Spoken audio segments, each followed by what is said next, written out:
Tucker Carlson had a smug elitist parody of a human being as a guest on his show. His name is Mark Stein. And they decided to throw some haymakers at the faces of atheists.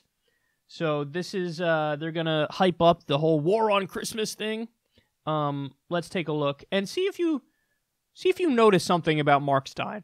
Minnesota State University professor tweeted this week that Mary the Virgin could not have consented to the conception of Christ and that God was behaving, therefore, in a, quote, predatory manner. That professor, whose salary is paid for by taxpayers, also tweeted himself decorating a Christmas tree with satanic ornaments. Have you taken any of his classes, Mark Stein? No, and the reason is this is the thing that this is because 50 years ago, this kind of shallow banality would have been the province of a drunk undergraduate at 3 in the morning. I mean, basically, the idea that God has gotten the Virgin Mary back to his pad, and she's saying, I really must go, and he's saying, oh, baby, it's cold outside, and put some records on while I pour. I miss the days when atheists were at least intelligent enough to take seriously what they were purporting to knock down. The stupidity and banality and shallowness and reductiveness of this is a dismal comment on the state of atheism in America. And it's not even brave. They'd never criticize Jeff Bezos, the richest man in the world, or Apple, Tim Cook, or Google. They suck up to people in power and then beat up on the evangelicals and call themselves, you know, countercultural. Yeah. I mean, it's pathetic. And they don't seem to make as the same kind of Ramadan jokes as they do Christmas jokes. No, it's odd that, isn't it? I wonder why that is, Tucker. Huh. So you mean this community college professor, whatever this guy is not attacking Muhammad? No. This is cardboard. This is cardboard courage. By the way, from teachers, even if you're an atheist, the greatest glories of Western, to go back to what Heather was saying, the greatest glories of Western music, art, architecture, painting were in the cause of Christianity. You're cutting out Botticelli and all the rest of it. Well, the university wouldn't exist without it. So, right. But No. From Botticelli to Frosty. Exactly. That's a very short leap. So good. Rudolph and Leonardo, all gone. All got to go. It's the Cultural Revolution. Well, that was awesome. If you didn't catch it, which it's unfathomable to me that you didn't catch it, Mark Stein is the living embodiment of my parody of an elitist person. Yes. Yes, if I don't say so myself. Yes. He's the real-life version of that. How does that happen? I'm doing, like, the most over-the-top, hyped-up, like, elitist smug guy parody, and he sounds exactly like that when he's talking normal. What the fuck, man? What the fuck? And I find it hilarious that Tucker Carlson, who plays the role of, like, me? I'm, like, the anti-elitist guy that's on Fox News. Like, sure, I'm on the right, but I'm, like, anti-elitist. And he brings on this smug douchebag to make the dumbest points I've ever heard in my life and do it in the way where it sounds like me if I was making fun of it. Yes, very good. Not yet, very good. Not yet, very good, Doctor. Not yet, very good. By the way, credit to Mike from Humanist Report, who DM'd me this video and said, oh my god, that's you. That's your smug elitist guy parody on Tucker. It really is. That's exactly like my comedic routine. So let's break this down. First of all, I feel silly even commenting on this because to that tweet, I genuinely don't even know if that professor was joking or not. It's very possible that professor was joking by saying something like, oh, the virgin birth sounds like there was no consent. Mary needed to consent. See, that could easily be a joke. And they could easily be, zapping this of its content to try to make it seem more absurd than it is. But for the sake of this segment, let's pretend like it wasn't a joke and he thought he was making a serious point about sexual assault and religion and all that shit. Yeah, to me, the point there is not that, oh my god, the virgin birth was a sexual assault. To me, the point there is the virgin birth didn't happen. It's not real. Why the fuck are we talking about it? Like, it's utterly made up. And by the way, that story of a virgin birth, it's not like it first came about in Christianity. There were other religions before Christianity which used that same story of a virgin birth. Why? Because it's supposed to symbolize some sort of purity.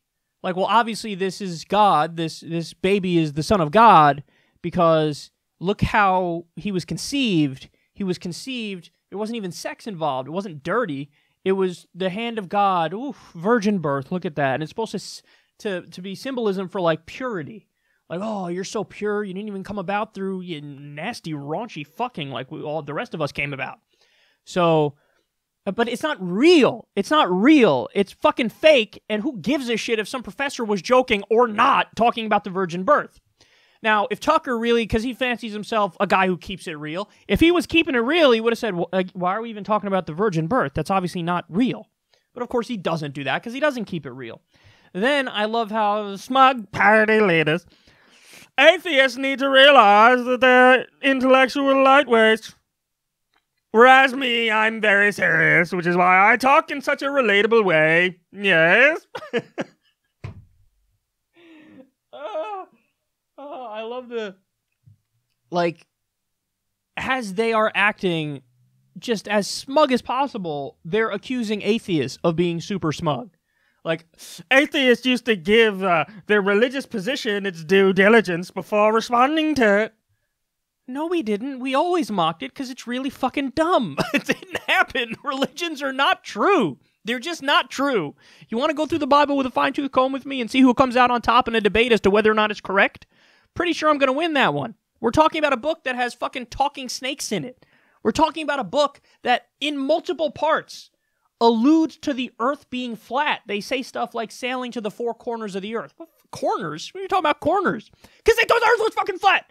They thought it was flat. They thought it was flat, okay? Seven-headed dragons in there. Are you kidding me? They talk about how it's an abomination in the eyes of God if you wear a mix of two different fabrics. Mark Stein probably in that fucking video is wearing a mix of two different fabrics. I follow the Bible except for when I don't, because I'm a douchebag. Yes. Okay, and then Tucker says something that's just flat out factually wrong and comically wrong. He's like, oh, they're going after Jesus, and they think that that makes them all edgy. Well, they would never go after people with real power like Jeff Bezos. Hey, asshole. It was Bernie Sanders and Ro Khanna that just got 350 million Amazon workers a raise to a living wage. Did I say million? I meant 1,000. Way to fuck up my fact check on Tucker. No, but it is 350,000 workers. 350 million is bigger than the size of the United States. 350,000 workers at Amazon just got a living wage because of the Stop Bezos Act, which was proposed by Bernie Sanders and Ro Khanna, and it had support on the left, Tucker, not the right. Not the right. So this idea of like, well, they don't go after anybody these guys don't go after anybody who has real power like Jeff Bezos. We're the only ones going after them. And then finally, they hit us with the classic argument of, well, I'm sure they're going to do the same to go against Allah, right? Oh, they didn't? Oh, they didn't? Wow. Yeah, that's the problem. Atheists are not hard enough on Muslims. Are you kidding me? There's been a perpetual scandal from like the mid-2000s and onward about how the most prominent atheists, Richard Dawkins, Sam Harris, Daniel Dennett, Christopher Hitchens, who's now passed away, but about how, hey, maybe they're too hard on Muslims. Maybe they put too much of an onus on Islam and not enough on Christianity. So the idea that, like, oh, these atheists, you know, they never go after Islam. Nobody goes after Islam.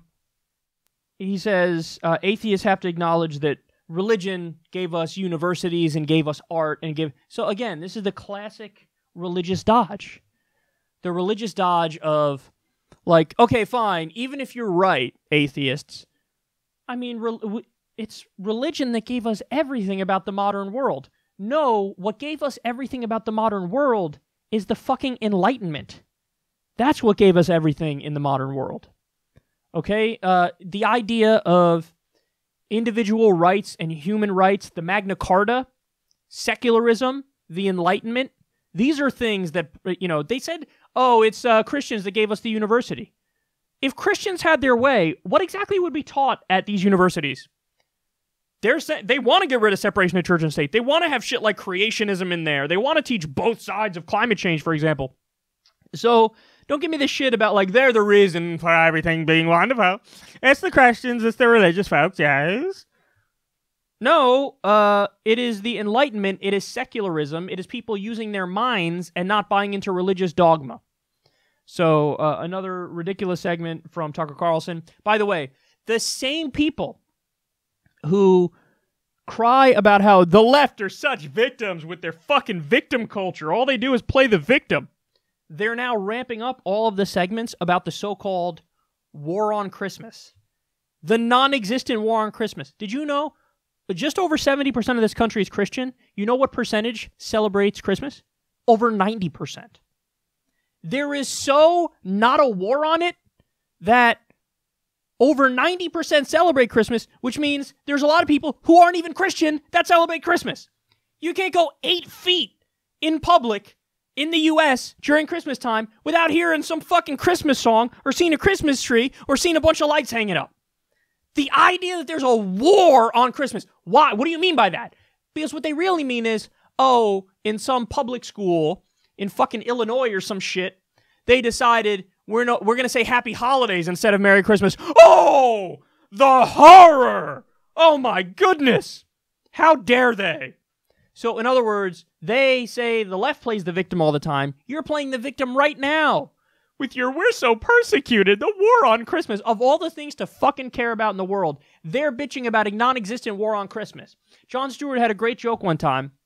He said, the Christmas season is so ridiculous that people start celebrating it the day after Thanksgiving. I'm not kidding. The day after Thanksgiving, you go out some places in public, you'll see they're putting up their Christmas decorations. So there's so not a war on Christmas that Christmas is literally eating other holidays. And they're still bitching about it. Perhaps because they have the victim culture.